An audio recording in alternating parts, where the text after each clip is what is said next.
everyone. Happy Wednesday, and hopefully you're all staying safe and healthy.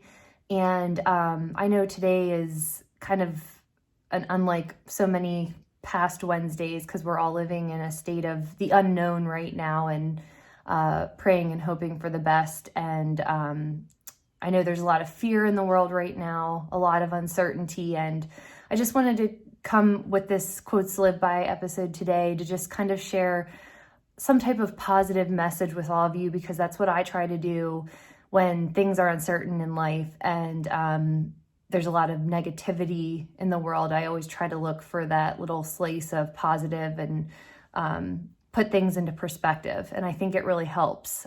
So I wanted to share this poem that's been circulating about with everything that's been going on with coronavirus, and it's from the author and speaker Laura Kelly Fanucci. You may have seen it, but I thought it was worthwhile sharing. I thought it was a really beautiful poem for all of us to hear. So it goes: when this is over, may we never again take for granted a handshake with a stranger, full shelves at the store, conversations with neighbors, a crowded theater, Friday night out, the taste of communion, a routine checkup, the school rush each morning, coffee with a friend, the stadium roaring, each deep breath, a boring Tuesday, life itself. When this ends, may we find that we have become more like the people we wanted to be, we were called to be, we hoped to be, and may we stay that way, better, for each other, because of the worst. And I love this poem because it's a poem of hope, but it's also a poem of reflection and not taking things for granted and truly trying to focus on what's important and what we're really grateful for. Because a lot of times in moments of negativity and dark moments and the unknown, and when things are taken away from us, sometimes that's what has to happen for us to really refocus and appreciate what we have in life. And I've been taking this time, and, I'm not discounting the time that we're in, and I'm not discounting the fact that there's definitely serious concern and it's affecting everyone. I mean, I have, like all of us, I have family and friends that are in the healthcare field that are working and being exposed to this on a daily basis. And I have family and friends that are small business owners and are being, crushed by lack of business and having to close their doors. So, I mean, I think that that's definitely serious, and it's scary for those people. And I think we need to keep those people in our thoughts and prayers, and also do what we can to help support them, whether that's, buying gift certificates for later use, or just, checking in on them. If that's all you can do, that's amazing, just to be able to be there and be a friend and check in on them and help however you can. So yeah, I think it's definitely a serious thing. We all need to take it seriously. But aside from this, the negativity and the fearful of the unknown, I think we also need to kind of focus on some of the positives and try to see this in a different way too. And I remember waking up just this past week when they made the decision to shut down businesses and the schools. And usually when I wake up in the morning, it's like hustle and bustle outside. I wake up at like 5:30 and cars are already buzzing down the street and there's people out and about and the rush of the day starts. And it was interesting to me, and what I've observed over this, into this second week now that we've been kind of in this quarantine, is that the world has really slowed down, and people are slowed down, and people aren't rushed anymore. And I've noticed, it's so quiet, and I've seen so many, I'm out every day walking my dogs, and it's amazing to see the number of people who are now taking the time, because they don't have other things to rush to, and they don't have other things to do, that they're outside, they're walking, the kids, they're walking with their families. And it's just interesting and actually kind of cool to see how many people are just trying to make a positive out of it and being outside and enjoying what they have, and just enjoying the fresh air and getting some exercise. And it's also amazing to see, with especially through the use of social media, how many people are bringing their talents and strengths out to help others.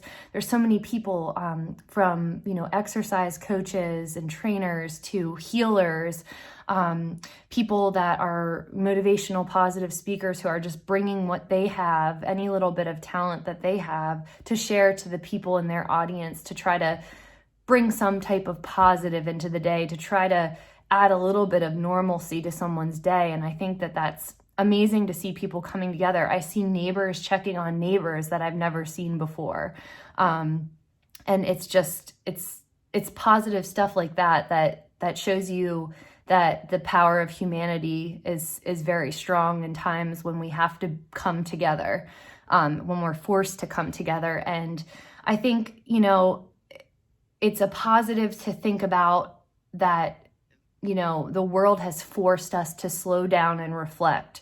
When we didn't ask for this and we didn't want this to happen, it's kind of an opportunity for us to do what's being forced on us, and to reflect and pause internally in our minds as well about our lives, and to really think about what's important.